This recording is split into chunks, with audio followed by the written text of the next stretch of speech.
Jim, have you gotten a chance to look at the bylaws yet? I've looked at the existing bylaws, and I got some comments there, and I looked at some other examples of bylaws that the Mass Council on Aging pointed to on their website. Oh, good. Good. Good. Councilor Jakutis is having internet issues, and she is trying to join. Okay. Jim, do you want to go through and just see your recommendations first, and then we'll... Jean, you have your copy? Yeah, I have mine up on the screen on my other computer, so. Okay. I guess one of on the existing bylaws, it talks about on Article 4. I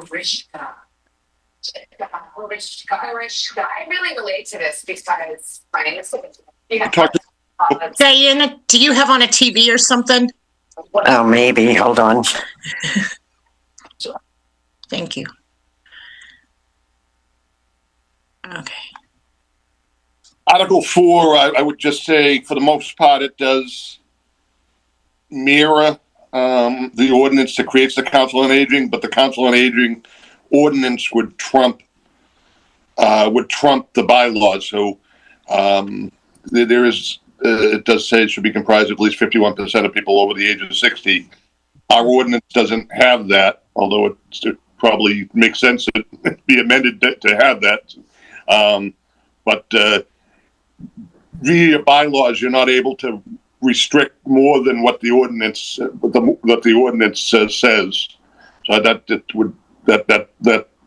sentence needs to be taken out. Where would we see the ordinance to review it so that we know? I can scan it and I can send it an email right now if everybody would like. It would just be helpful as a point of reference. Let me do that right now. Or later. I just.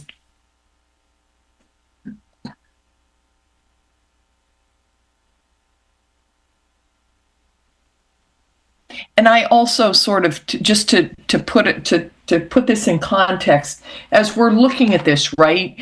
Where there were those 9 pages, but then are the most recent ones are at the bottom, correct? Mm-hmm. Yes. So and then you had also sent edited versions or strikeouts. That was. So right now, what we have are the ones at the top where it says 8 Silsby Street, Lynn. Those are the active one, the active bylaws. Correct.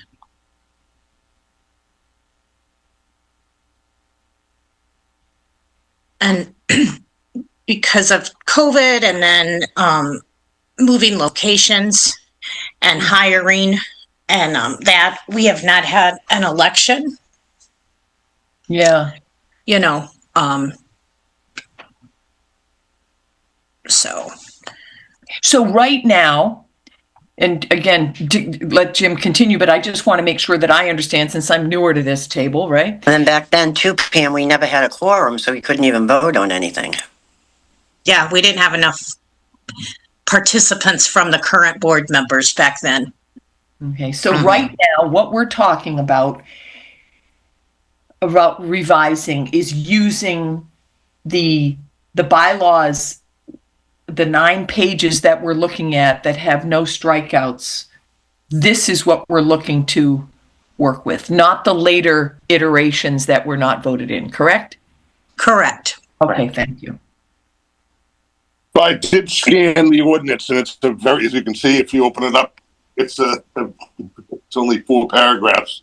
Okay. But these bylaws wouldn't be able to would have to mirror the ordinance. The other thing that jumped out at me is Article 7, Section, it says Section 1, attendance.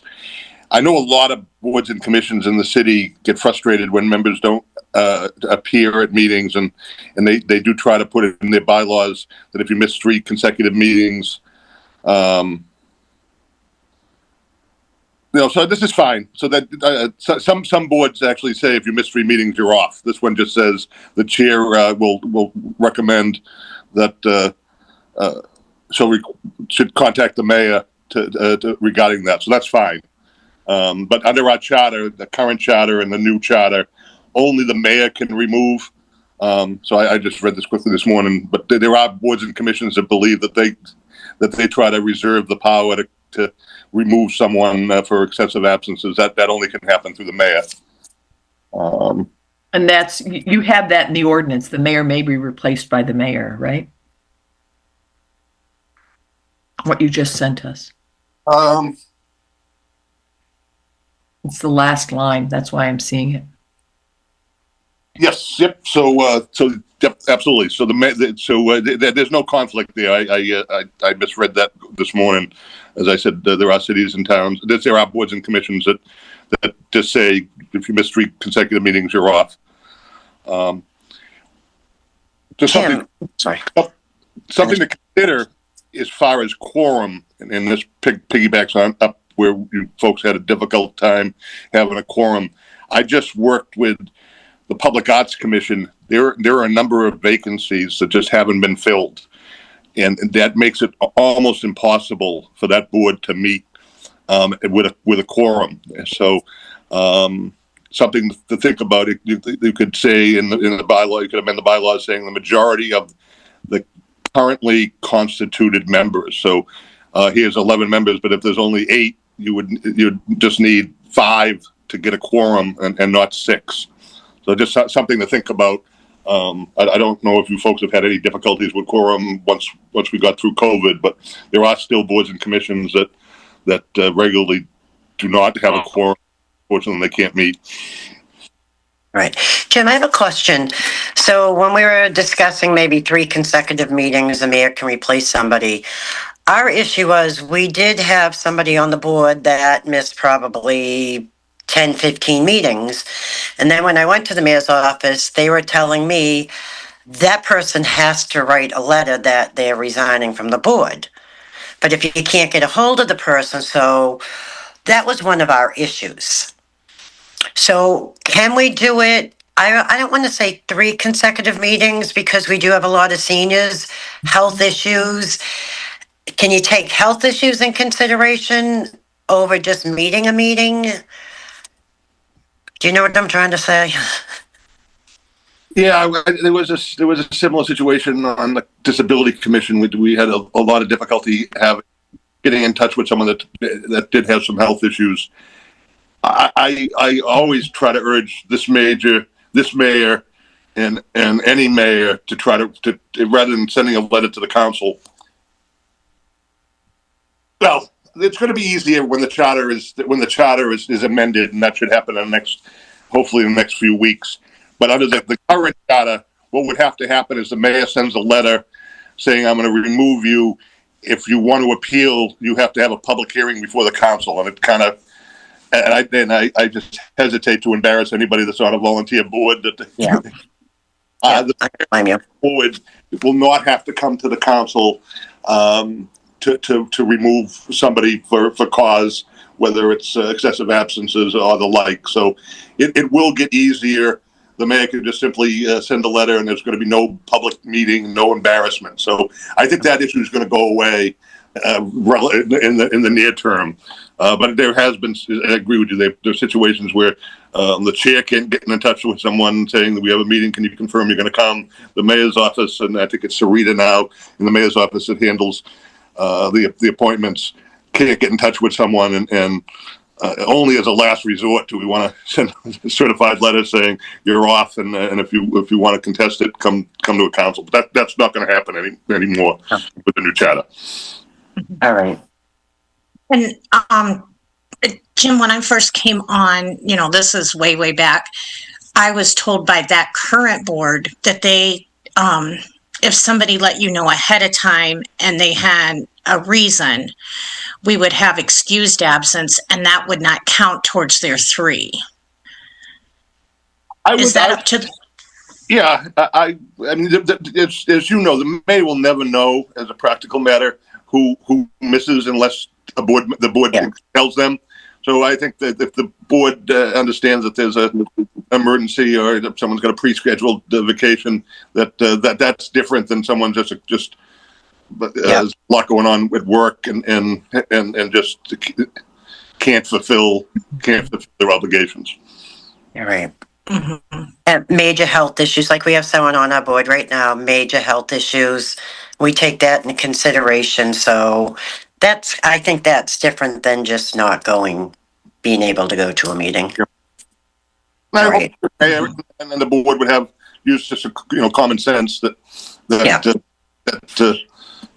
there are some people that sign on and they we had someone in the Conservation Commission went to one meeting and said, whoa. Not what they expected. This is really boring. I cut my wrist before I did this again. So better than just not showing up. That there are people that showed up and just say, no, this is not for me, and they just stop coming. They don't realize that we had some issues with trying to get the Broadway project done with Concom with a lack of a quorum. So that can be an issue. All right. So I came in late, so we just going step by step, or are we just asking questions? Jim was kind enough to kind of look this over before the meeting, and so I asked him just to start with what things really stood out to him. All right. I started I did not print them. I was looking online. If you go online and type in Council on Aging boards, it will come up all different ones in Massachusetts, some New Hampshire. I started going through them, but then I kind of got busy at work. I am going to try to print all those out. At least there's some guidelines, maybe something different that we could add to ours towards the end, but I'm not sure if anyone wants to look at some of those too online. I would mentioned that earlier, Diana. The Mass Council on Aging website, it's a 43-page guide to councils on aging, and then they have 4 samples on the last page, and I printed them up, and I can scan them and send them out. So the fact that the Mass Council on Aging is pointing to these as good samples probably is a testament to their belief that these are good guideposts for other Council on Agings to follow. That would be great. What did you say, Diana? I say I have internet again. I have my laptop back. Good. Yeah, Jim, that would be really helpful. Thanks for that. Yeah. Mm-hmm. I mean, my first question, right? My first question looking at our bylaws is, to assist Greater Lynn Senior Services in providing appropriate services for the senior population in the city of Lynn. What constitutes, who is the senior population? At what age do we call people seniors? They're allowed at the senior center at age, is it 55? Because allowed in the senior center? I think that's what most senior centers, to my experience, is 60 and over, unless you have a disability, and then you could be younger to attend. So just looking again, I'm newer to this. So my first question is, are we here? Is the basic purpose to assist the Greater Lynn Senior Services? Is that it? No, that's Okay. all old language. That is when we were in their building, Mm-hmm. and they had a, what do you want to say, a supervisor role over the Council on Aging staff. So right there, under Article 2 purpose, that the opportunity there is for us to completely refashion that, right? Mhm. And so how do we do that? I mean, that's kind of critical, isn't it? Well, Foundational. I think that we would just, the Council on Aging, to ensure providing appropriate services and activities for the senior population in the city of Lynn. Okay. Okay. And how do we? Yep. Go ahead, Jean I Marie. was just going to say. So how do we do this? What are the mechanics of doing this? Right. We have it here. What as we come up with ideas, what are the mechanics of deciding what's appropriate and how we? Our board meeting is, the director is there to, so we advocate kind of for the seniors. advocates, we're delegates to the community, liaisons, all of that, to say, hey, director, we're hearing from the community, they would really like this. Or, you know, my question is, mechanically, who's responsible for rewriting the bylaws? Are we simply advisory, or are we taking it upon ourselves to do a draft and present it and see if that's appropriate? I'm wondering what the scope We're here to do the draft. to this, okay.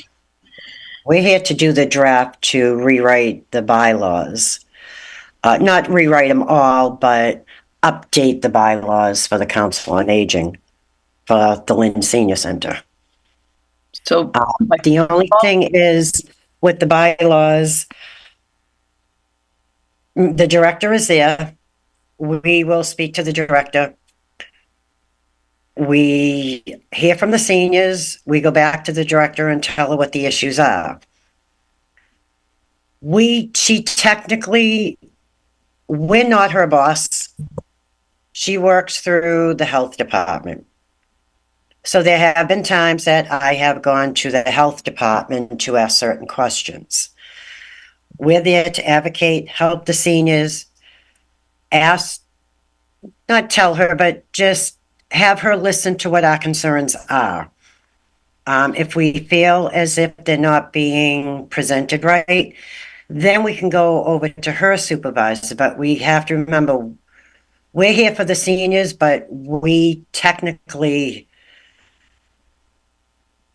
are not her boss to tell her to say, no, you can't do that. You have to do it this way. We don't have that authority. Am I correct, Jim? That's correct. You're advisory, and certainly you can speak to Lisa Tobin as the health director. But there are certain things I know. Speaking with Lisa Tobin, I think one of there's been some conflict on what should be in the financial report. I don't know how you could effectively be an advisory committee if you don't know the finances. So, not getting in the middle of a fight between the Council on Aging and the director. You guys only meet once a month, and I think it's a fair request that the Council on Aging be given some financial report on a monthly basis. That's one of the things looking at an email from Lisa Tobin, that she was hoping back in early June, some of the issues that she was hoping that the bylaws could deal with, and that was one of them, was the financial reporting and how often. And then she also had some questions about Friends of the Linwoods. Friends of the Council on Aging, and they make sure that that's clear what the role of the Council on Aging is compared to the Friends of the Council on Aging. Now, I think I spoke to you and Attorney McCopolis that she's doing her financial report, but quarterly she has to give us a breakdown of the report. I think that's where we ended that, correct? So we have to have a full quarterly report, but she can do her regular itemized report she's doing now. But the quarterly, she has to give us a breakdown. I would argue up to the board how often they want to get a financial report. I mean, you folks are the ones that actually apply for the funding, is my understanding with the state. So you're given the money. So if without your ability to tap into that money, a lot of the services couldn't be provided. Now, And Jim, the other thing is that I think that there probably should be, so the other thing that the people that attend the senior center want to know when it comes to the budget is that rightfully so, and this happens at all senior centers, is if they have a trip and they have to pay to go on the trip, they give cash, right? Well, there's not a report of that either. So she is giving us a report on like the big thing, like, okay, we got this grant for 100,000, blah, blah, blah. But the daily operations or the monthly operations, there isn't. So I think that we should put that in there. Should be to the Council on Aging, that report of the, the $5, the cash stuff. Because then we'll know how much that trip cost with the input of the folks paying. We'll know how much money we need to raise too. Or the friends of the Lynn will know how much money to raise. now that does make sense. I'll double check, but I want to say, which we can add that in there. I want to say when she does get that, I think it goes into their funding. They deposit it, write checks out for these events, but I could be wrong. Mm-hmm. Yeah, that's just an accounting of it. Just a basic. No, that makes sense though. It does. There's no reference to money in these bylaws. So then and I want to get back to the scope of this committee, this bylaw committee. We are looking to rewrite these bylaws, to clarify, to update, to give guidance to the present Council on Aging, correct? I mean, is there anybody else other than us on this committee who is going to okay these bylaws? Who has the final say? Wasn't Jackie supposed to be on this too? So per the current bylaws, this committee at some point will make recommendations for amendments to the bylaws that can be acted upon by the whole Council on Aging, so long as this committee gives every member of the full Council on Aging 14 days notice of the suggested amendments. So that's a requirement, and that's fairly consistent with other boards and commissions. We amended the bylaws for the Disability Commission. Chris Gator's the vice chairman, and he sent out the proposed amendments 2 weeks before the meeting, and they were able to, at their last meeting, make some amendments to their bylaws. So we redraft these, we present these to the entire board of the Council on Aging. Does the director have veto power over these bylaws? Oh, these are your own internal bylaws. Okay. So as we talk then about the finances of it, and for example, here in these bylaws, it talks about the the committee, the newsletter committee, right? We've never worked. Our Council on Aging board has never really talked, since I've been on it, has never really talked about committees, correct? No, we have not. Because as we're talking about finances, it would seem that a finance committee, if we're going to work on a committee basis, a finance committee would be a good committee to have just as an oversight, right? Yeah, that would be, but we don't, as the COA, we can't do fundraising. Right. That's why we have the Friends. Right. Would that be a finance committee, or would that just be part of the budget that she presents? Because I don't know, how much can you look into that, Jim? Like if you had a question every month, how do you go about that? Don't you have to send a letter to request to look into the finances? They're all public records. But you have to send a request and all that. Yeah, but if you meet once a month, that I don't know how the director or I don't want to pick on the director, but how any employee couldn't just diary up as part of my obligations. Once a month, I got to bring up how much money's in hand, how much money was spent the last month, and what's the category of those expenses. It would seem that the Council on Aging would have monthly access, a review of finances monthly, because otherwise, what are we doing? It all begins and ends with money. Yep, and then that's what she does at the beginning of the meeting, is her monthly report. But I asked at least for a quarterly for more of a breakdown on it. I know, but Diana, that what she gives us does not tell us like the July third party costs this much. Okay. And how much, we had people paid for tickets and it was this much. They have staff. Who's responsible then for the? Because I mean, that's a lot of work, right? Does she have somebody who handles the accounting?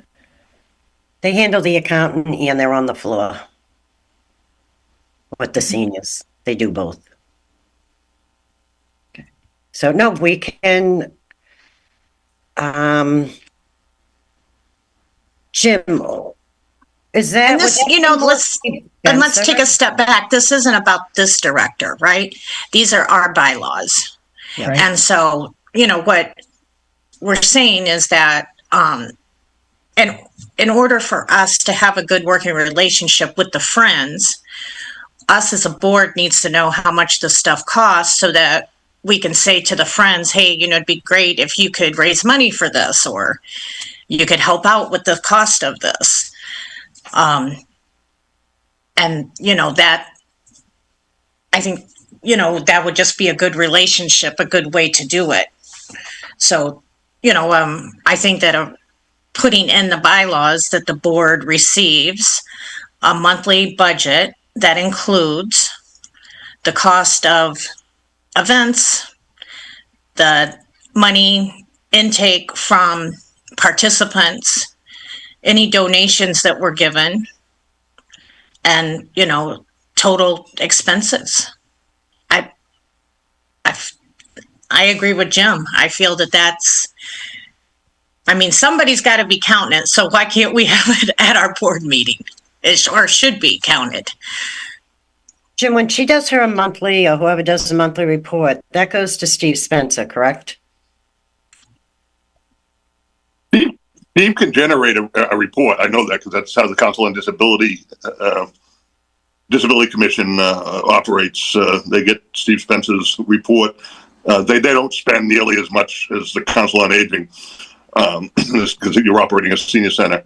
But Steve would be able to say, this is how much you have as of the first of the month, and this is how much you spent during the last month. You can break down what's paid and who received money. There'll be a certain percentage of salaries, certain percentage, I'm assuming, for food purchases and the like. So you're going to have a pretty, just asking Steve to hit that monthly report, it will take about 2 minutes. You're going to have a pretty good idea. It may get a little bit, it might be a little bit more work to do to make sure that they're keeping track of the cash, but they should be keeping track. Not just the city clerk's office should be keeping track of how much cash they receive for birth certificates. So, that's all good accounting principles. So it would be better coming from that office instead of Megan's, because it's going to be more of a breakdown through Steve Spencer's office, correct? Yeah, So, as I said, Chris Gator is the vice chairman of the Disability Commission. The morning of a meeting, we'll ask Steve, can you print up a breakdown of our monthly expenditure? Again, It'll be the month before because the end of month, yeah. Right. Okay. And Steve's able to turn that around very, very quickly. So we could put that in the bylaws and that we want the Pacific breakdown from, what's Stephen, the control, no, he's not controllers, he's, He's the comptroller. yeah, controller's office. We want the breakdown, monthly breakdown from them. Can that be added to the bylaws that at least we know it's accurate? It'll be interesting to see if you, in answer to your question, Diane, it'll be really great for us to review what the Mass Council on Aging, the examples that they have of bylaws, to see how they break it down. Because as we look at our bylaws, there's no reference to protocol or finances, or so it'd just be interesting to know where to put it in these bylaws. Because as we look at, I'm just looking at the bylaws as a structure, and it's not clear where we'd even put that language. Yeah, I will scan that and get that to you today. Some other examples. All right.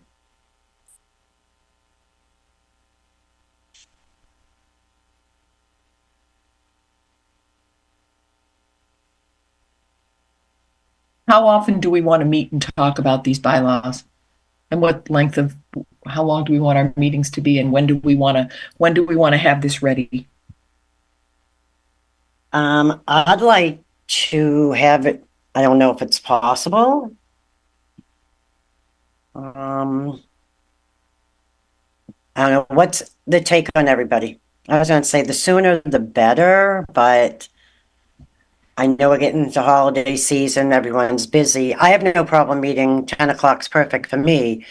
But what is a timeline everyone's looking at? I was thinking, what's it gonna be, November, December? I was thinking maybe by February. At the latest. Yeah, because Doable. next I week, prefer, basically November. Mhm. So unless we met twice a month, once a month, we're not going to get this done by right, exactly. January or February. Yeah. I think twice a month is fine. I'd rather get this done and yeah. I'm pretty flexible, so I between prefer, January and PM, you guys have busier schedules than me in the morning. So I can work around you too.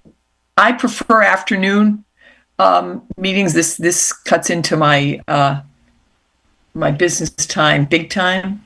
All right. So As long as it's before 3, because that's when I leave for work at 3. right, exactly.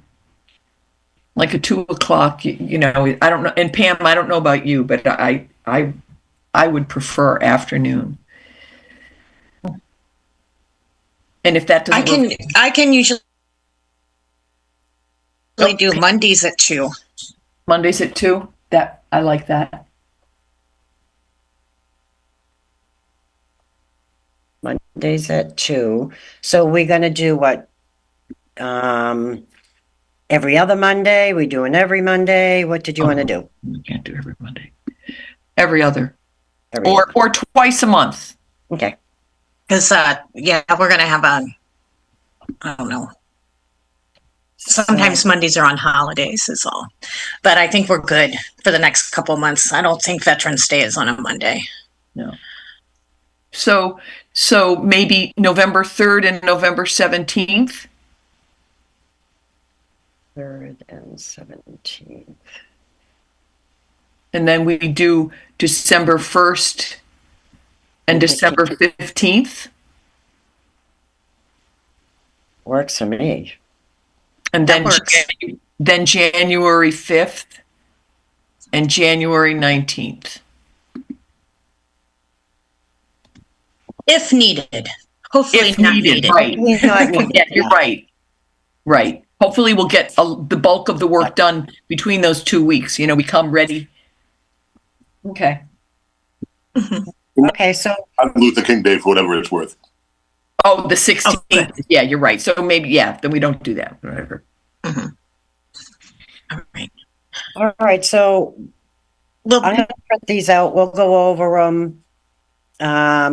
definitely want to look at that. What did you say, Jim? The COA, the Massachusetts one? Right, I'll shoot you, you folks, a link that, I forget who gave it to me. But the Mass Council on Aging has a, guide dated, September 5th, 2024. And, they have some sample bylaws from other cities and towns. Barnstable, Norwell, Northbridge, Provincetown.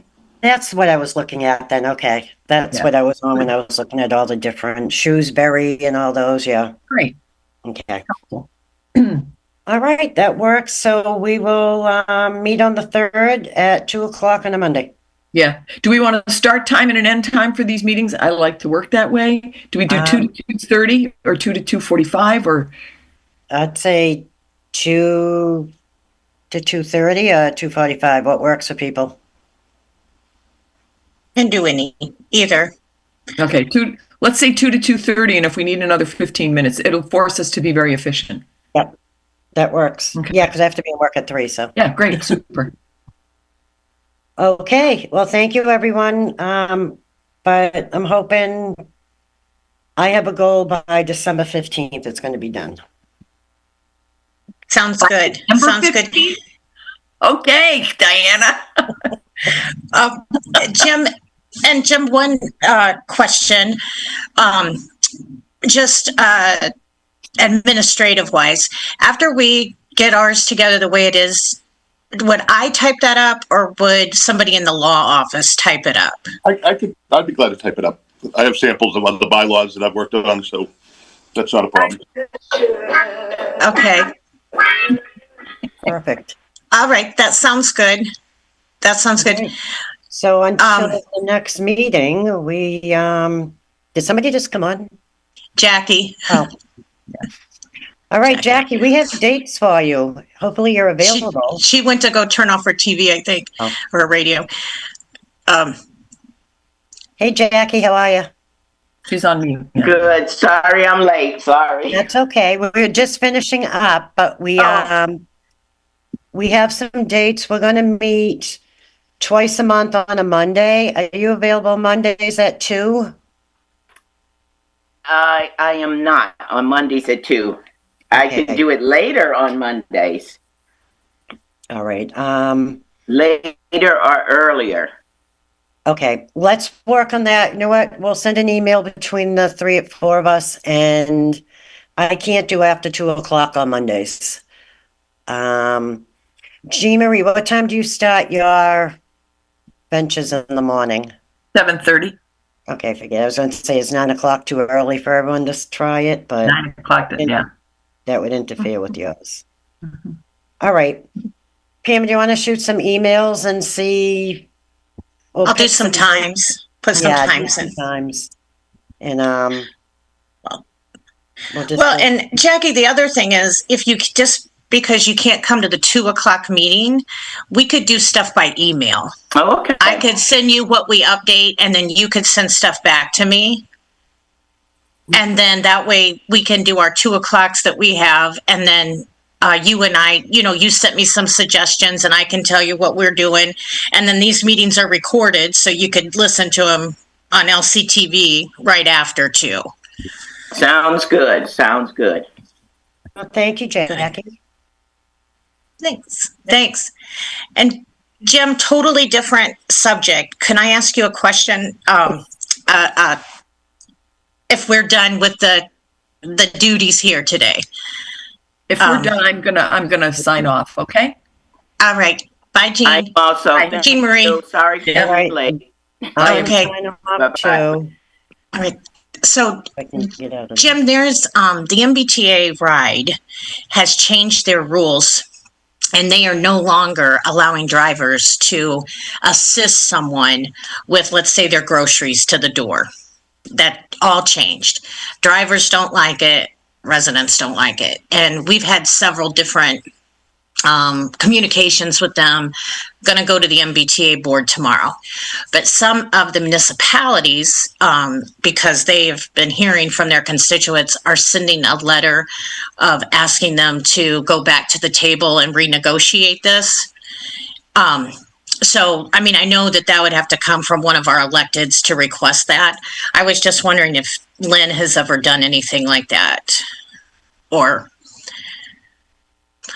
like, I know we done stuff in support, like the electrifying the rail and those kind of things.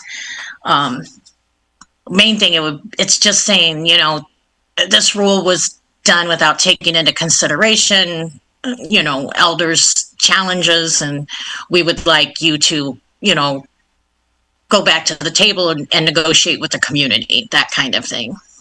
Yeah, it's too bad Diana left, but that would be perfectly appropriate and consistent with what we've done in the past. If the council next Tuesday night voted to authorize the law department to draft a letter to the MBTA, urging to revisit the ride policy with respect to groceries and seniors, that would absolutely be appropriate. And they may even want to reach out to John Tebow in the mayor's office. The mayor might even want to sign off on something like that. Today's kind of weird. House closed. We have an in-service employee training today, so Yeah. No, that's okay. That's good, and I'll see if I can get a couple of the other municipalities their template there, you know, and so that we're consistent with the language. All right. Thank you. I appreciate it. Take care. Talk to you soon. Okay. Bye-bye.